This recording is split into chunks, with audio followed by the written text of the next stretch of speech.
Hi everyone, my name is Grace Elizabeth Neely, and today I will be presenting on The Royal Hunt of the Sun by Peter Shaffer. Peter Shaffer was born in 1926 in England and died in Ireland at age 90 in 2016. He attended private boys' preparatory schools in his youth before eventually studying history at Trinity College in Cambridge.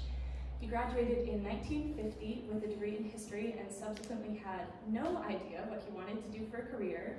So he worked a variety of odd jobs, including TV plays and radio broadcasts, until he realized that writing for theater could be a serious occupation, and he eventually found massive success with some of his most famous works, including Amadeus and Equus, which you may know, and those plays explore similar themes to The Royal Hunt of the Sun.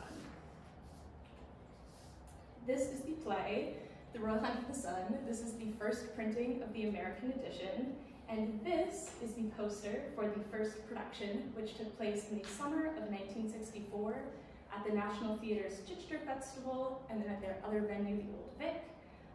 It was created with a really wonderful collaborative team, which I've named here, and the play experienced enormous commercial and critical success, which launched a tour across London and England, and eventually the play transferred to Broadway.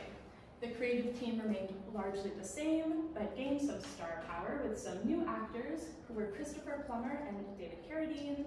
This production was also critically well received, and Peter Shaffer was nominated for Best Play from the New York Drama Critics Circle, and David Carradine won the Theatre World Award, which is an acting accolade, both in 1966. So now I am overdue to tell you what this play is actually about. The title is The Royal Hunt of the Sun, and it actually contains a lesser-known, not often used subtitle, which is a play concerning the conquest of Peru.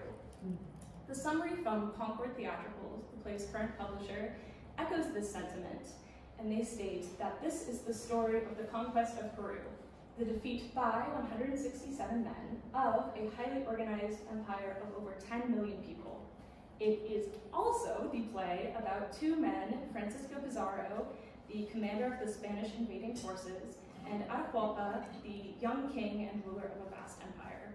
Between the two illegitimate usurpers, a deep and understanding friendship grows. And I would argue that the interpersonal relationship of these two leaders is a significant crux of the play. This is a photo of the two men portrayed by Christopher Plummer and David Carradine in the Broadway production.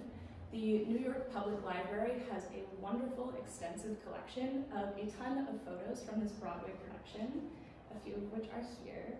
And this story really is about the close relationship between these two men. And we see throughout the play that as Pizarro is immersed in Inca culture and enchanted by Atahualpa, he adopts his mannerisms and beliefs and even becomes inducted into the Inca religion and renounces the king of Spain. Now, to give you a little more insight into the world of this play, I know we have a ton of designers in various areas in this room, so I wanted to introduce the play through its design elements. This is an original design created by Michael Annals, which is actually held in the Victoria and Albert Museum in England. This is his set design for the 1964 production.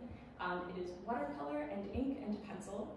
And the museum shares an interesting tidbit about Michael Annals' process for creating the designs of this play, which is that it was the most difficult play he ever had to design for. It was impossible to fly any of the scenery in the festival theater, but the play's construction, which was added, took place in multiple scenes, meaning it couldn't have a permanent set. So Michael Annals solved the problem by actually having the action take place on a blank stage and using an emblem to indicate the setting. So when this emblem would be closed, it would represent a cross to represent Spain, and when it was opened, it would display a sun to symbolize their location in Peru. The center of the sun is actually the throne room of the king, and all of the pieces of the sun, which look gold but are actually polystyrene covered in copper, make up the sun's rays, and those could be ripped away as the conquistadors plundered the Inca treasure and destroyed the empire. This is a blueprint made for the Broadway stage crew, indicating that same concept. We see the cross on the left, and then the sun with its removable pieces on the right. These are some costume renderings, also done by Michelangelo, which really show the difference in the society and these peoples by what they wear, and showing the contrast between their two interactions. Unfortunately, it is difficult to find lighting designs from either here in England or on Broadway, because it is a bit more ephemeral and harder to photograph. But I wanted to share that the lighting design was created by Martin Ehrenstein, who, like me, is from Massachusetts. He actually made his Broadway debut in 1963 as the lighting assistant for a little play you may have heard of called Arturo Ui. And his work on Royal Hunt of the Sun was credited as the first Broadway design to actually use exposed lighting, where you could see the lighting elements as an integral part of the production. So now I'd like to discuss casting. This is a photograph of Christopher Plummer in the film adaptation of The Royal Hunt of the Sun in 1969, for which he switched roles from stage to screen, from Pizarro to Atahualpa. He is most known for his role in The Sound of Music, so some of you may be a little more familiar with him looking like this, which makes it obvious that there was some change in his skin tone to play this role. When this production was revived in 2006, Trevor Nunn, the director, said, "Gone are the days when it was all right to have white-skinned actors bowling up to play the Incas," which demonstrates, multiple decades later, a more aware cultural consciousness of casting regarding this play. In that 2006 production, Pizarro was played by Alan Armstrong and Atahualpa was played by Patterson Joseph. These are them in the roles, not the best quality picture. And to my knowledge, these actors don't exactly match their characters' identities either.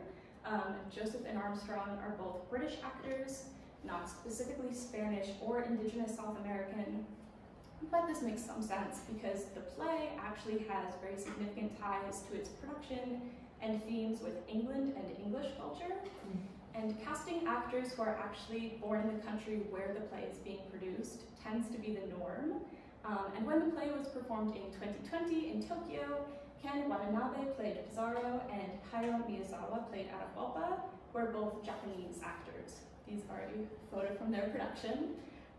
Unfortunately, in my research so far, I haven't found any productions which have made a dedicated effort to cast a Spanish actor as Pizarro and a South American actor as Atahualpa, but I would be really interested to see how that may shape the production and dramaturgical process and rehearsal room regarding this play.